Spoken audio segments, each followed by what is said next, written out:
Welcome to AS1 news. బులెటిన్ల ముందుగా headlines.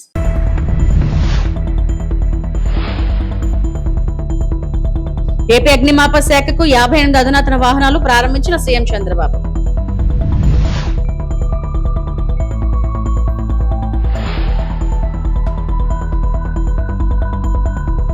Dharmavaram area ఆసుపత్రిలో నూతన ఓపీ కౌంటర్లు ప్రారంభించిన మంత్రి సత్యకుమార్ యాదవ్.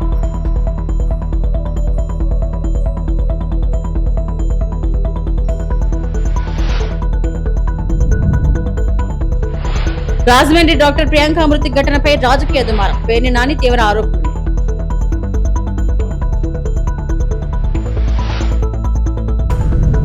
అమరావతి నిర్మాణ పేరుతో ప్రజాధనం దుర్వినియోగం. అంబటి రాంబాబు.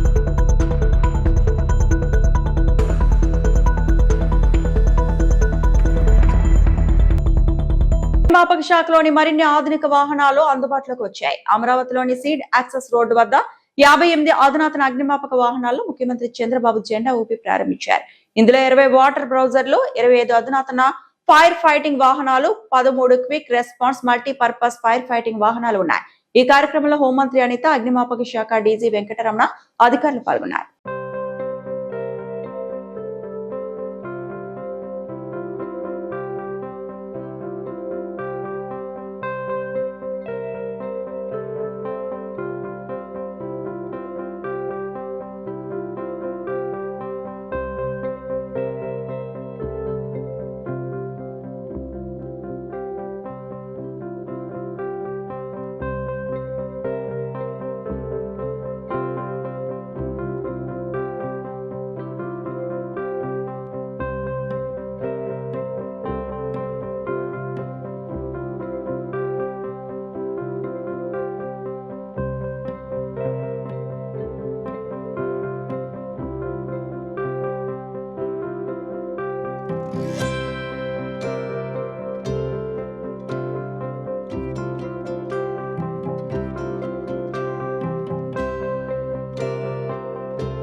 ఆంధ్రప్రదేశ్ లో వర్షాభావ పరిస్థితులు తొలగిపోయి సమృద్ధిగా వానలు కురవాలని ఆకాంక్షిస్తూ విజయవాడ శ్రీ దుర్గా మల్లేశ్వర స్వామి దేవస్థానం ఆధ్వర్యంలో వర్ణ యాగం నిర్వహించారు. శుక్రవారం ఉదయం 6:15 కృష్ణానది తీరంలోని దుర్గా స్నాన ఘాట్ లో విఘ్నేశ్వర పూజతో యాగ క్రతువు మొదలైంది. పండితులు కృష్ణానదిలో నడుమ లోతు నీటిలో నిలబడి వరుణ అనువాక సహిత కారక పారాయణం చేశారు. అనంతరం పాత యాగశాల వద్ద అఖండ దీప మండపారాధన మొదలుగునవి చేశారు.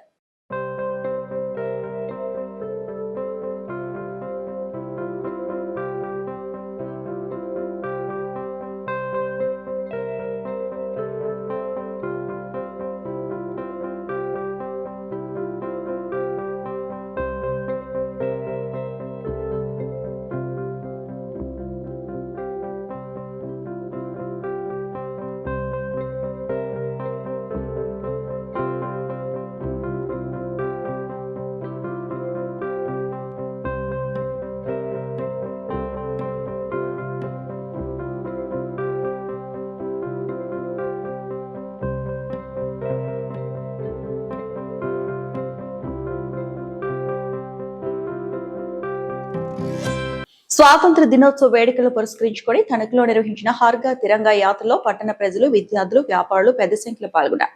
జాతీయ జెండాలు చేతబూని దేశభక్తిని చాటుకున్నారు. హర్ఘర్ తిరంగా నినాదాలతో తణుకు పట్టణంలో సందడి నెలకొంది. ఈ సందర్భంగా ఎమ్మెల్యే రాధాకృష్ణ మాట్లాడుతూ ప్రతి ఒక్కరిలో దేశభక్తి భావాన్ని పెంపొందించడంతో పాటు స్వాతంత్ర సమరయోధుల త్యాగాలను స్మరించుకునేలా హర్ఘర్ తిరంగా కార్యక్రమాన్ని నిర్వహిస్తున్నామని ఎమ్మెల్యే తెలిపారు. ప్రతి ఇంటిపైన వ్యాపార సంస్థలు, విద్యా సంస్థలు, ప్రభుత్వ కార్యాలయాలపై జాతీయ జెండాను ఎగురవేసి దేశభక్తిని చాటుకోవాలని పిలుపునిచ్చారు.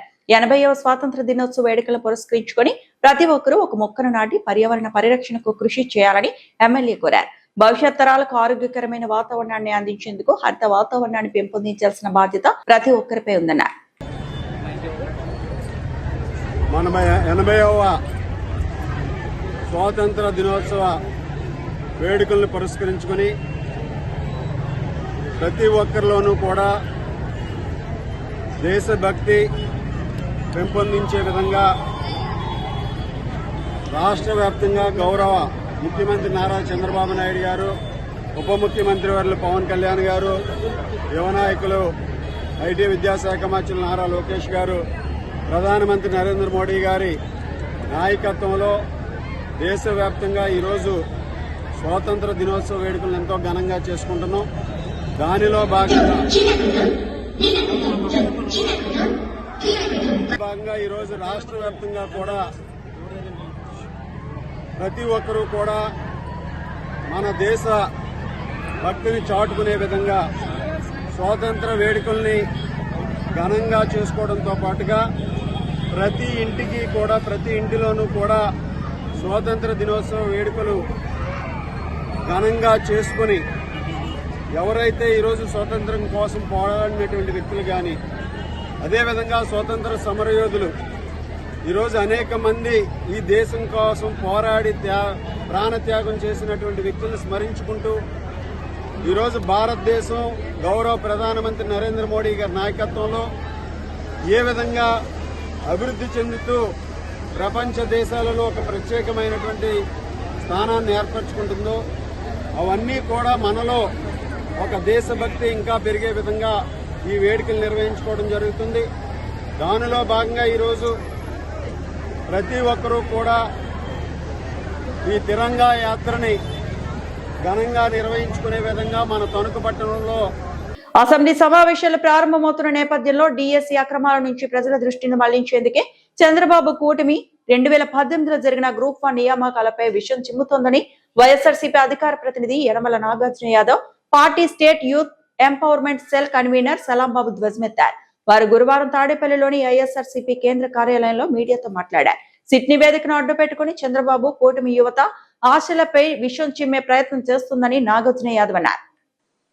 మరో 2-3 రోజుల్లో శాసనసభ సమావేశాలు జరుగుతుంటే ఆ శాసనసభ సమావేశంలో వైఎస్ఆర్ కాంగ్రెస్ పార్టీ శాసనసభ పక్ష నేతలుగా ఉన్నటువంటి అందరూ మండలి సభ్యులు చంద్రబాబు నాయుడు గారి ప్రభుత్వంపై చెడుగుడు ఆడుకుంటారనేటువంటి ఒక హెచ్చరికలు వచ్చిన తర్వాత చంద్రబాబు నాయుడు గారి ప్రభుత్వం ఒక మంచి కుట్రకి తెరలేపింది.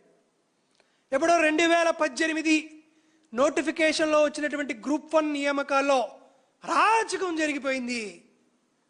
అరాచకానికి పేటెంట్ రైట్ ఎవరిదయా చంద్రబాబు?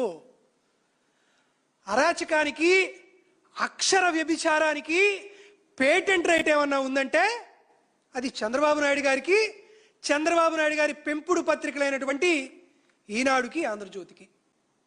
ఈ 2 పెంపుడు పత్రికల్ని ఆంధ్రప్రదేశ్ రాష్ట్రంలో ఉన్నటువంటి డిఎస్సి కుంభకోణాన్ని డైవర్ట్ చేయాలనేటువంటి ఒక నెపంతో ఈ పెంపుడు పత్రికలకి సిట్ అనేటువంటి ఒక నివేదికని ముందు పెట్టి విషం చిమ్మమని, యువత యొక్క ఆశల పట్ల, వారి ఆలోచనల పట్ల విషం చిమ్మమని ఈనాడు, ఆంధ్రజ్యోతి 2 పత్రికలకు ఇచ్చారు. అమరావతి పేరిట అడ్డగోలు నిర్మాణాలు, వాటిపై వ్యయాలు, చంద్రబాబు చేస్తున్న తప్పుడు ప్రకటనలపై వైఎస్ఆర్సీపీ నేత, మాజీ మంత్రి అంబటి రాంబాబు తీవ్ర స్థాయిలో ధ్వజమెత్తారు. అమరావతి పేరుతో భారీగా ఖర్చు చూపిస్తూ అడ్డగోలుగా దోచుకుంటున్నారని, ప్రజాధనాన్ని దుర్వినియోగం చేయటమే కాకుండా అప్పులు సైతం చేస్తున్నారని ఆరోపించారు. మనం మాట్లాడుకుందాం. ఈ సిడి యాక్సెస్ రోడ్డు ఒక అద్భుతమైన రోడ్డు అని చంద్రబాబు నాయుడు గారు చెబుతున్నారు. దాన్ని ఒక్కసారి మనం పరిశీలిద్దాం. అది మొత్తం 21.7 కిలోమీటర్లు. అమరావతి సీడ్ యాక్సెస్ దగ్గర నుంచి, అక్కడ సీడ్ దగ్గర నుంచి బయలుదేరి అది నేషనల్ హైవే దగ్గరికి కలిసేటటువంటి 21.77 కిలోమీటర్ల రోడ్డు.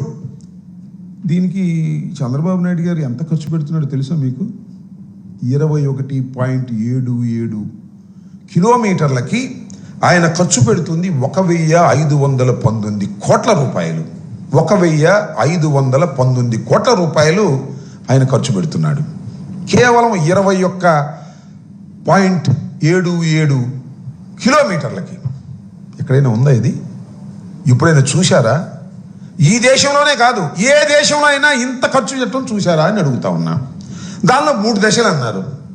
మొదటి దశ 365 కోట్లకు పెంచి జీఎస్టీ అన్ని కలిపి 465 కోట్ల రూపాయలకి అప్పచెప్పారు. చూడండి ఎంత దారుణంగా రేట్లు పెంచేసుకుని దోచుకునేటటువంటి కార్యక్రమం ఇవాళ చేస్తున్నారో ఒకసారి ఆలోచించమని మనవి చేస్తున్నా. 21.77 కోట్లకు 21.77 కిలోమీటర్లది 1,519 కోట్ల రూపాయలు ఖర్చు పెట్టి ఇవాళ చంద్రబాబు నాయుడు గారు దీన్ని పూర్తి చేస్తున్నారు అంటే ఎంత దారుణమైన దోపిడీ జరుగుతుందో ఒకసారి ఆలోచించమని రాష్ట్ర ప్రజానీకాన్ని, విఘ్నులైనటువంటి మేధావుల్ని ఆలోచించవలసిందిగా ఈ సందర్భంగా కోరుతున్నా. అంతేకాదు, జాతీయ రహదారుల సాధికారత సంస్థ సహాయం గుడివాడలో డ్రగ్స్ వద్దు ప్రో నో డ్రగ్స్ నినాదంతో భారీ అవగాహన ర్యాలీ నిర్వహించారు. ఎమ్మెల్యే వెనిగంట్ల రాము, ఈగల్ టీం, పోలీస్ శాఖ ఆధ్వర్యంలో నషాముక్త్ భారత్ కార్యక్రమాన్ని ఘనంగా చేపట్టారు. వేలాదిగా విద్యార్థులు పాల్గొని సే నో టు డ్రగ్స్ అంటూ నినాదాలు చేశారు. ర్యాలీ అనంతరం ఎమ్మెల్యే వెనిగంట్ల రాము విద్యార్థులను ఉత్సాహపరుస్తూ ముందుకు నడిపించారు. పోలీస్ బ్యాండ్ ప్రత్యేక ఆకర్షణగా నిలిచింది. ఎమ్మెల్యే వెనిగంట్ల రాము, డ్రగ్స్ ఒక మహమ్మారి అని, యువత భవిష్యత్తును నాశనం చేస్తుందని అన్నారు. డ్రగ్స్ బానిసలను శత్రువులుగా కాకుండా మంచి మార్గంలోకి తీసుకురావాలని సూచించారు.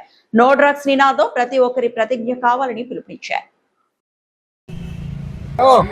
అలాగే ఈ రోజు ఇంకోటి కూడా కాల్ ఈగల్ 1972 నెంబర్ గుర్తుపెట్టుకోండి ప్రతి ఒక్కరు. 1972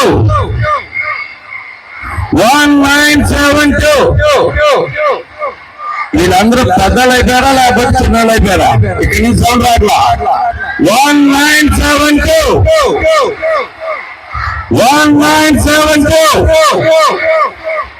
థ్యాంక్ యూ గాయ్స్.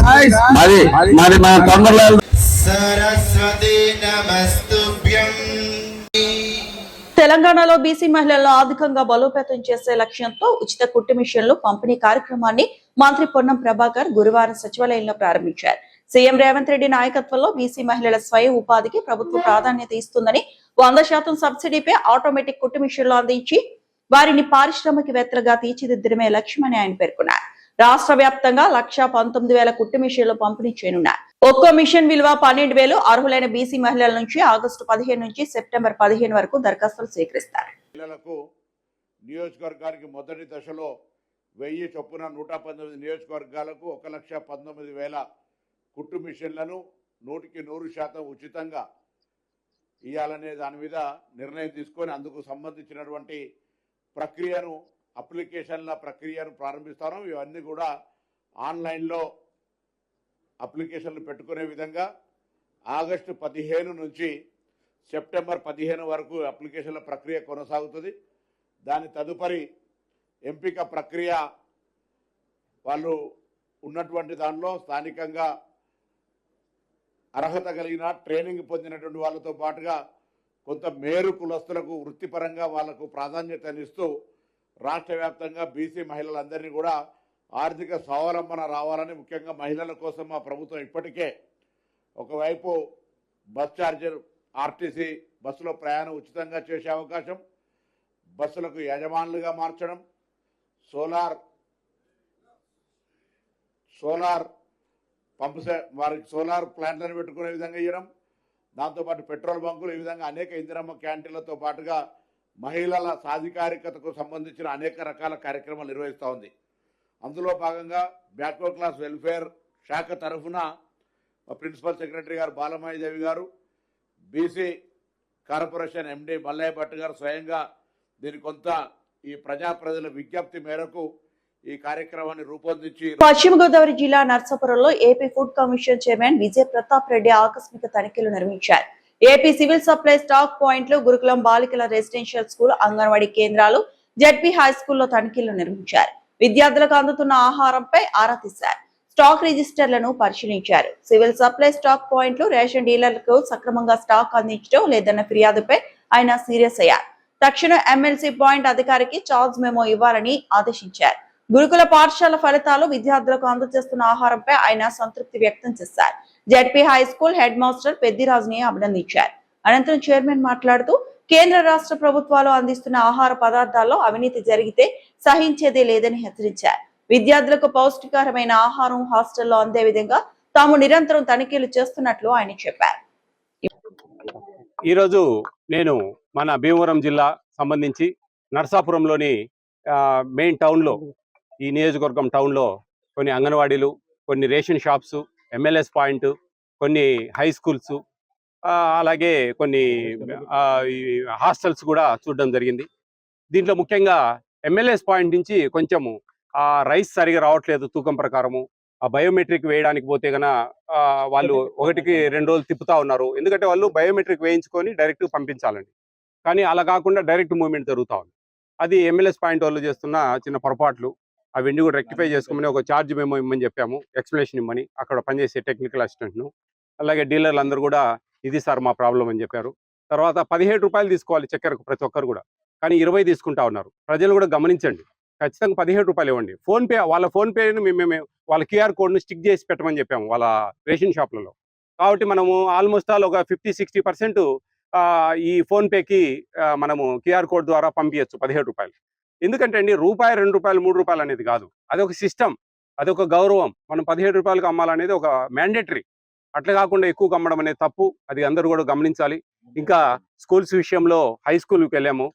పెద్దిరాజు గారు హెడ్ మాస్టర్ చాలా అద్భుతంగా చేస్తా ఉన్నాడు. ఆయన మేము బాగా, ఆయన ఒక ఆదర్శంగా నేను వర్ణిస్తాను ఆయన్ను. ఈ గవర్నమెంట్ హై స్కూల్స్లో, ముఖ్యంగా మిడ్ డే మీల్స్లో ఆయనకు మేము బాగా అప్రిషియేట్ చేసి సన్మానించడం జరిగింది. అంగన్వాడీ సెంటర్స్ పర్లేదండి, బాగానే ఉన్నాయి. చిన్న చిన్న ల్యాబ్స్ ఉంటే చెప్పాము. ఇప్పుడు మహాత్మా జ్యోతిబా పూలే దగ్గర ఉన్నాము. చాలా అద్భుతంగా ఉంది ఇక్కడ. మంచి రిజల్ట్ కూడా. Before last year 592, last year 580 వచ్చింది. ఈసారి 585, 590 వరకు టార్గెట్ పెట్టుకొని బాగా వాళ్ళు ప్రిపేర్ అవుతా ఉన్నారు. పిల్లలు కూడా ఫుడ్ విషయంలో అంతా సాటిస్ఫైడ్గా ఉన్నారు. ఇక్కడ టెండర్దారులు కూడా ఎగ్ సైజ్ అయితేనేంటి, కూరగాయలు అయితేనేంటి అన్ని సక్రమంగా మంచి క్వాలిటీగా పంపిస్తూ ఉన్నారు. వాళ్ళకు కూడా ఫుడ్ కమిషన్ తరఫున అందరికీ ప్రత్యేక ధన్యవాదాలు. ఎందుకంటే పేద పిల్లలండి, వాళ్ళకు మనం ఫుడ్ సక్రమంగా ఇవ్వాలి. ఇక్కడ సంపాదించు అంత మినిమంగా వాళ్ళకు సరిపోయేమైన, అంతేగాని అత్యాశకు పోతే మటుకు వాళ్ళ కడుపులు కొట్టిన వాళ్ళు అవుతారు. అర్థం చేసుకోవాలి ప్రతి ఒక్కరు కూడా. పేద బడుగు బలహీన వర్గాలకు కేంద్ర రాష్ట్ర ప్రభుత్వాలు ఇస్తున్న ఉచిత భోజనాలకు మేము వాళ్ళకు ప్రతినిధులుగా ఈ స్టేట్లో తిరుగుతూ ఉంటాను. మాకు ఒక 5 మంది మెంబర్స్ ఉంటారు. వాళ్ళు కూడా నలుమూలలా తిరుగుతూ ఉంటారు. నేను నెల ఒక 4-5 జిల్లాలు ఈ విధంగా రోజుకు 2 రోజులు 3 రోజులు ఒక జిల్లా తిరగడం జరుగుతుంది. కురుమ, పార్వతీపురం, మన్యం జిల్లాలో గిరిజన గ్రామాల సమస్యలు మరోసారి వెలుగులోకి వచ్చాయి. వర్షాకాలం ప్రారంభం కావడంతో కురుప మండలం గొట్టివాడ పంచాయతీ పరిధిలోని బోరి, బండిగూడ గ్రామాల ప్రజలు తీవ్ర ఇబ్బందులు ఎదుర్కొంటున్నారు. ఈ గ్రామాలకు వెళ్లాలంటే వట్టిగడ్డ కాలువను దాటడం తప్ప మరో మార్గం లేకపోవడంతో స్థానికులు కర్రలతో తాత్కాలిక వంతెన నిర్మించుకున్నారు. అయితే భారీ వర్షాలు కురిసినప్పుడల్లా వరద ప్రవాహానికి ఆ వంతెన కొట్టుకుపోతుండటంతో గ్రామస్తులు తీవ్ర ఆందోళన వ్యక్తం చేస్తున్నారు. చిన్నారుల చదువులకు ప్రమాద గంటిక గ్రామంలోని విద్యార్థులు ప్రతిరోజు ఇదే ప్రమాదకరమైన కర్రల వంతెనపై నడుచుకుంటూ పాఠశాలకు వెళ్లాల్సి వస్తోంది. చిన్న తప్పిదం జరిగినా కాలువలో పడిపోయే ప్రమాదం ఉందని తల్లిదండ్రులు ఆవేదన వ్యక్తం చేస్తున్నారు. వర్షం పడిన రోజుల్లో పిల్లలను బయటికి పంపాలంటేనే భయంగా మారిందని గ్రామస్తులు చెబుతున్నారు. ప్రాణాలను పణంగా పెట్టి వాగుదాడుతున్న చిన్నారుల దృశ్యాలు స్థానికంగా కలకలం రేపుతున్నాయి.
ఈ వార్తలంతటితో సమాప్తం.